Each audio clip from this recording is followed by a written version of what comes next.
Little Grasshopper Furung loved to eat. He lived with his mother on a big tree in a big garden. He wanted to taste many things: flowers, fruits, leaves, roots, and stems. But his mother only gave him leaves.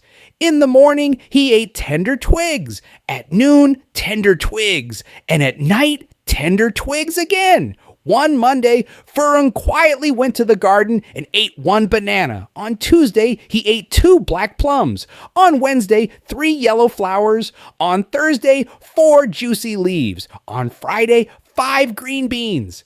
But still, his tummy was not full. On Saturday, he ate 1 banana, 2 plums, 3 yellow flowers, 4 white leaves, and 5 green beans. His tummy swelled up. Poof!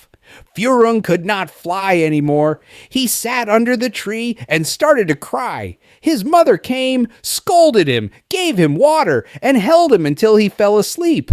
On Sunday, Furung felt much better. After that, he only ate the tender twigs his mother gave him. The end.